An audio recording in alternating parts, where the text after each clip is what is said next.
ကဲစကြည့်အောင် number 3ဘောကောင်းတယ်အနေနဲ့စနော်ကဲစပြီဘာသာပြန်ကြ answer ဖြေပါ the following questions ဟောပါမေကိုဖြေပါ okay number A က do you think မင်းထင်တယ်လား you are always polite မင်းရင်ကြည်လို့မင်းမယ်လို့မင်းထင် မင်းအများနဲ့ယဉ်ကျေးတယ်လို့ မင်းထင်လား ကဲလမ်းမော ဥမာတော့တပွေးပါ ဥပါတွေ ပေးပါ number B mention ဖော်ပြပါ ပေါ်ပြပါဒါမှမဟုတ်ညမှာ some polite manners ရင်ကျေးတဲ့အပြုမှုရှု ဟုတ်တယ် polite ဆိုတာယဉ်ကျေးတော့ manner အပြုမှု some အချိုး ယဉ်ကျေးတဲ့ပြုမှုအချို့ကို mention ဖော်ပြပါ ပေါ်ပြပါ in Myanmar culture မရင်ကျေးမှု ရှုတော့ချက်ပြန်တွေ့မြန်မာယဉ်ကျေးမှုမှာ ရင်ကျေး ယဉ်ကျေးသောအပြုအချို့ကို ဖော်ပြပေးပါ now number C do other people's manners sometimes annoy you other people's manners ခြားသူတွေရဲ့ပြုမှုတွေက ခြားသူတွေရဲ့ manners အပြုမှုတွေက ပြုမှုတွေကနော်ခြားသူတွေရဲ့ပြုမှုတွေက sometimes တစ်ခါတည်းမှာ annoy you မင်းကိုစိတ်နှောက်ရှက်ဖြစ်စေ မင်းတို့စိတ်နှောက်ရှက် ဖြစ်စေသလား ဖြစ်စေသလားထိတ်ဆုံးမှာသုံးထားတဲ့ do ကဘာကြီးတော့ အခုကရိယာ other people's manners က subject now sometimes ကအချိန်ပြ above နော်အချိန်ပြ above နော် annoy you annoy စိတ်နှောက်ရှက်ဖြစ်စေသည်က ba you မင်းကို object ထိတ်ဆုံးမှာအခုကထုတ်ထားတော့ဘာကြီးတော့မေခွန်းရလား ဟုတ် ရချာလူတွေရဲ့ပြုမှုတွေကတခါတည်းမှာမင်းကိုစိတ်နှောက်ရှက်ဖြစ်စေလား if so လောက ဖြစ်စေလျင်လို့ပြောတာဆိုဆိုတာထူသူပေါ့ ဟုတ် နော်ဆိုဆိုတာထူသူအဲ if ဆိုဆိုတာထူသူဖြစ်လျင်လို့ပြောတာထူသူဖြစ်လျင်ဆိုတာအနောက်ချက်ဖြစ်စေရင် which ones which one space ဘယ် ones ဟုတ်တယ်ဘယ်အပြုအမူတွေလဲ if ဆိုဖြစ်စေတယ်ဆိုရင်တော့ which ones ဘယ်အပြုအမူတွေလဲ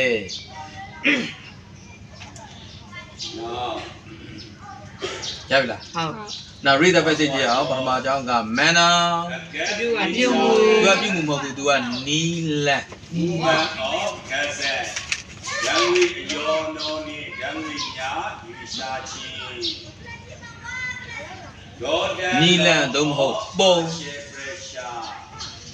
ဒေါ်ဒန်ရဲ့အပိုင်းအစာ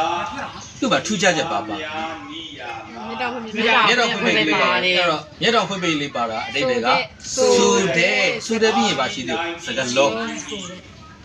စကူယာစုအစောပိုင်းက The English မနာနီလန်စူတဲ့စကလုံးဟာ John Jordan နီလန်ဆိုတဲ့စကလုံးဟာ refer to ဒီညောင်းပါတယ် the way of doing something နီလန်ဟုတ်တယ်ဝေးရ we are နီလန် of doing ပြုလုပ်တော်နီလန် power of god တဲ့သို့မဟုတ်တော့ ပြုလုပ်တော်နီလန် ပြုလုပ်တော်နီလန်ကိုဒီညမှာ something တစ်ခါတည်း something တစုံတစ်ခုကိုတစုံတစ်ခုဒါမှမဟုတ်တစုံတရားပေါ့တစုံတရားကိုပြုလုပ်တော်နီလန်ကိုဒီညမှာလေ in the nature manners manners နောက်တစ်ကြောင်းပါပြီ manners အပြုမှုဆိုတဲ့ဇလုံးဟာ present is independent of the other guests that present အခြားပါရှိနေတဲ့ manners အပြုမှုဆိုတဲ့ဇလုံးဟာ refer to ဒီညောင်းပါတယ် the way a person behaves the way နီလန်ပုံ ဖီအားတရား နီလန်မြင်ဆောင်ပုံ ဖီအားဒီအခြားဓာတ်တွေ the way ပေါ်မှာမိကိုချင်းရှိဘူးဘုရားနဲ့တူပဲဟုတ်လားဒီမှာဆိုရင်ဟုတ်လားဓာတ်မီ the way နီလန်သုံးမဟုတ်ပုံဒီမှာတော့ပုံလို့လည်းပဲထွက်ပါမယ် a person behaves a person လူတယောက် behave ကပြုမှုသည်ရှေ့ကတဝုပြန်တွေ့တော့လူတယောက်ပြုမှုသောပုံပြုမှုပုံ မရှိဘူးဒီဓာတ်မီရဲ့ဖီအားဒီသူဖီအားတိုင်းပဲခြားပါဝင်တဲ့ဟုတ်လားဓာတ်ငွေတွေရဲ့ ဖီးယားပေါ်မှာဤကိုခြင်း လူတယောက်ပြုမှုပုံကိုညီညွတ်ပါတယ် in society လူပဲစီ လူပဲစီမှာ in the nature society ကရည်တွက်ရနိုင်လဲဟုတ်တယ်ရည်တွက်မရနိုင်လဲဟုတ်တယ်သူကလူဖွဲ့စည်းဆိုတဲ့အဓိပ္ပာယ်ရဲ့နောက်တကတာမန်အဖြစ်ပြောမှဆိုရင်လူတွေဆိုတဲ့အဓိပ္ပာယ်ဖြစ်ပါတယ်လူဖွဲ့စည်းမှာတဲ့လူတယောက်ပြုမှုပုံကိုညီညွတ်ပါတယ်ရလားအဲ့တော့ဒါကတော့ဒါမန်နာကိုတလုံးနဲ့ဘာသာပြန်တဲ့အခါသုံးတာတော့သို့တော့ manners ကိုယ်တိုင်ကတော့ယဉ်ကျေးသောအပြုမှုလို့လည်းအဓိပ္ပာယ်ထွက်ပါတယ်သူကိုယ်တိုင်ကအပြုမှုဆိုတဲ့အဓိပ္ပာယ်ထွက်တယ်ရှေ့က good လို့ပါလို့အထူးပြုစကားလုံးမပါဘဲနဲ့လေရည်ကြီးတဲ့အပြုမှုဆိုတဲ့အဓိပ္ပာယ်နဲ့သုံးနိုင်သေးတယ်။ဒါနော်။အဲ့ဒါဆိုရင်ဒီမှာမန်နာနှလုံးကပါကွာတာတော့ရှေ့မန်နာကမြေတောင်ဖိတ်ဖိတ်ထည့်ထားတယ်။နီလန်းဆိုတဲ့စကားလုံး။နောက်မန်နာပါထည့်တာတော့ S ထည့်တာ။သူ့စကားလုံးဘယ်နှလုံးတော့။တစ်လုံးနဲ့ပဲ။တစ်လုံးနဲ့ပဲဆိုတဲ့အတွက်ကြောင့်သူ့ရဲ့ကရိယာက refersဝဲကြနှစ်ကြောင်းလုံးမှာ refer မှာဘာတွေပါနေလဲတကယ်လို့ဒုတိယဝဲကြမှာမန်နာကမျက်တောင်ဖွင့်ပိတ်မပါခဲ့ဘူးဆိုရင် subject ကိသည်အများကြီးဖြစ်တော့မယ် verb က s လို့အတရိထားမယ်နော်နောက်ဆက်ကြည့်ပါမယ် that's ချာချာ manners အပြုအမူတွေ တွေက can be good or bad can be good ကိုနိုင်တယ် ကောင်းမွန်နိုင်တယ် or bad ဆိုနိုင်တယ် ဘယ်လိုဆိုနိုင်ပါလဲတနည်းအားဖြင့် polite or impolite ရင်ကျေးနိုင်တယ်ဒီတော့ ပုံကူရှိရ polite ကိုရှိရ can be နဲ့ပြန်တွဲ can be polite ရည်ကြီးနိုင်တယ် or can be impolite မရည်ကြီးနိုင်ပါဘူးမရည်ကြီးနိုင်ဒါမှမဟုတ်ရိုင်းပြ impolite ဆိုတာမရည်ကြီးတော့သို့မဟုတ် ဆိုင်ပြ ရိုင်းပြတော့လို့ပြန်နိုင်ပါတယ်ရည်ကြီးနိုင်တယ်သို့မဟုတ်ရိုင်းပြနိုင်ပါတယ် For example ဥပမာဖြင့် in our Myanmar culture and society our ကျွန်တော်တို့ရဲ့မြန်မာကချာမြန်မာယဉ်ကျေးမှုအန်ကိုတွေ နဲ့ မြန်မာယဉ်ကျေးမှုနဲ့ society society လူပွဲစီမှာကျွန်တော်တို့ရဲ့မြန်မာယဉ်ကျေးမှုနဲ့လူပွဲစီမှာ meal times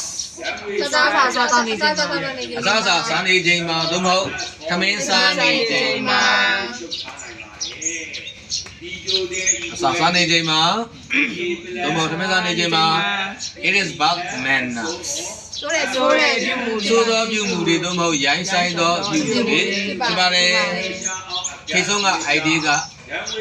subject အတုဘာသာမပြန်ရဘူးနော်ဒီတော့ idea က subject အတုလို့ခေါ်တယ်ဘာသာမပြန်ရဘူး it is bad manner ဆိုတော့သို့မဟုတ်ရိုင်းဆိုင်သောပြုမှုဖြစ်ပါတယ် for a junior to start reading junior အသက်ငယ်သူတယောက်က to start eating စကစာတင်နေ eating ကစားတယ်နှလုံးတွဲတော့စားတယ်ရှိကပေါ်ရတူရတွဲတော့စစားတာဟာ for a junior to start eating အသက်ငယ်သူတယောက်ကစစားတာဟာဆိုးသောအပြုမှုသို့မဟုတ်ရိုင်းဆိုင်သောအပြုမှုဖြစ်ပါတယ် before a senior does အသက်ကြီးသူတွေက does ကစစားတာ before တော့စမစားခင်မှာဒီမှာ does ဆိုတာက start eating ပေါ့နော် before a senior starts eating အသက်ကြီးသူတယောက်ကစမစားခင်မှာအသက်ငယ်သူတယောက်ကစစားတာဟာရိုင်းဆိုင်သောအပြုမှုဖြစ်ပါတယ်နားလည်ကဲအဲ့ဒီကြည့်တော့ပြန်နော်မင်းကနီလန်းဆိုတဲ့စကားလုံးဟာတဲ့ reverse ဆိုညီညွတ်ပါတယ် the way of doing something အလုံးတစ်ခုကိုပြုလုပ်တဲ့နီလန်းကိုညီညွတ်ပါတယ် manners အပြုမှုဆိုတဲ့စကားလုံးဟာ reverse ဆိုညီညွတ်ပါတယ် the way ပုံ a person behave လူတယောက်ပြုမှုပုံကိုညီညွတ်ပါတယ်in society လူပဲစီမှာလူတယောက်ပြုမှုပုံကိုညွှန်ပါတယ်ဒါကြောင့် manners အပြုမှုတွေဟာ can be good or bad ကောင်းမွန်နိုင်တဲ့သို့မဟုတ်ဆိုးဝါးနိုင်ပါတယ် polite or impolite ရည်ကြည်နိုင်တဲ့သို့မဟုတ်ရိုင်းပြနိုင်ပါတယ် for example ဥပမာအားဖြင့် in our Myanmar culture and society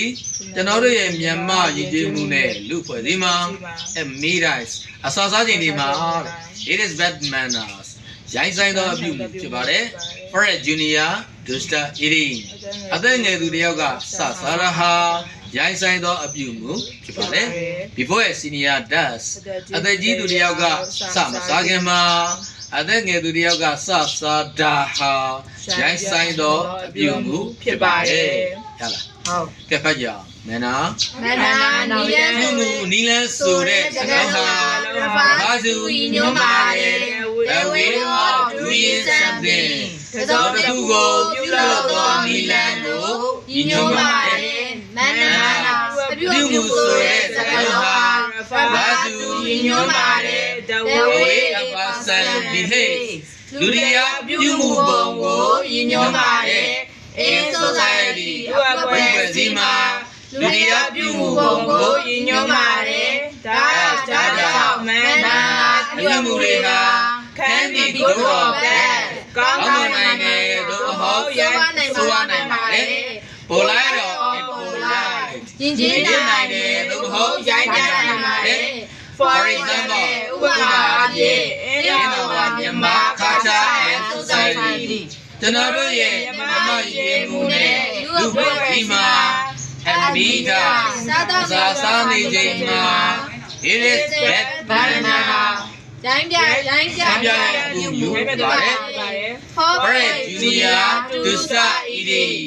အသက်ငယ်သူတစ်ယောက်ကစစားတာဟာရိုင်းဆိုင်သောအပြုမှုဖြစ်ပါတယ် Before senior yes အသက်ကြီးသူတစ်ယောက်ကစစားခြင်းမှာအသက်ငယ်သူတစ်ယောက်ကစစားတာဟာရိုင်းဆိုင်သောအပြုမှုဖြစ်ပါတယ်ဟုတ်လား